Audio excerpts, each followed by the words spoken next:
சிங்கப்பெண் சிறப்பு அதிரடிப்படை திட்டம். ஸோ இது வந்து பார்த்தோம் அப்படின்னா ஜூன் 9, 2026 வந்துட்டு கொண்டு வந்தாங்க. நமக்கு டேட்டு கேட்கலாம். ஸோ சென்னையில் தான், தமிழ்நாட்டில் தான் ஆரம்பிச்சிருக்காங்க. அப்போ நமக்கு டிஎன்பிசியில் என்ன கேட்பாங்கன்னா, சென்னையில் ஜூன் 9 தமிழ்நாட்டில் ஆரம்பிச்சிருக்காங்க. டேட்டு கேட்பாங்க ஜூன் 9, 2026. ஸோ நம்மளோட சிஎம் ஜோசப் விஜய் தான் வந்துட்டு இந்த ஸ்கீம் வந்து லான்ச் பண்ணாங்க. ஸோ இது எதுக்கு அப்படின்னு பார்த்தோன்னா, ப்ரிவென்டிவ் போலீசிங் அப்படின்றாங்க. ஒரு குற்றம் நடக்கிறதுக்கு முன்னாடியே அந்த குற்றத்தை வந்து நம்ம ஸ்டாப் பண்ணணும், தடுத்து நிப்பாட்டணும் அப்படின்றதுக்காக.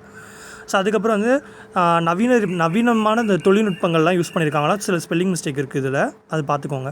அதுக்கப்புறம் வந்து பார்த்தோன்னா, அந்த 70 வந்து ரோந்துப்பட அந்த வாகனங்கள், அப்புறம் 280 அந்த மொபைல் பணியாளர்கள், 140 வந்து எஸ்ஐஇ, அப்புறம் 420 கான்ஸ்டபிள்ஸ், இவங்கெல்லாம் புதுசாக அதுக்காக நியமிக்கிறாங்க. இதோட ஹெட் யாருன்னு கேட்பாங்க. ஐஜிபி கே பவானீஸ்வரி தான் இதோட ஹெட்டாக இருக்காங்க. ஸோ அதே மாதிரி வந்து பார்த்தோன்னா, இதில் என்ன சிறப்பு தொழில்நுட்பங்கள்லாம் யூஸ் பண்ணியிருக்காங்கன்னா, ட்ரோன் வந்து நிறையா வந்து யூஸ் பண்ண போகிறாங்க. அப்புறம் பாடி ஒன் கேமராஸ்லாம் நிறையா வந்து இது பண்ண போகிறாங்க.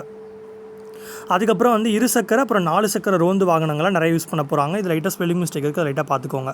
இதுக்கு வந்து எவ்வளோ நிதி ஒதுக்கீடு பண்ணியிருக்காங்க அப்படின்னா 354 கோடியாக நிதி ஒதுக்கீடு, ஸ்பெல்லிங் மிஸ்டேக் இருக்குது, 354 கோடி ஒதுக்கியிருக்காங்க.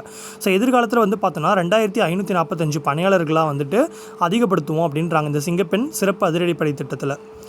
ஸோ நமக்கு இந்தளவுக்கு தெரிஞ்சுக்கிட்டால் போதும் டிஎன்பிசியில். ஸோ என்றைக்கு ஜூன் 9, 2026 வந்துட்டு சென்னையில் வந்து தமிழ்நாட்டில் வந்து லான்ச் பண்ணியிருக்காங்க. ஸோ நம்மளோட CMC Joseph Vijay preventive policing, குற்றம் நடக்கிறது முன்னாடி தடுக்கணும் அப்படிங்கிறாங்க. ஸோ இதோட ஹெட் யார் அப்படின்னா பவானீஸ்வர் தான் ஹெட்டு.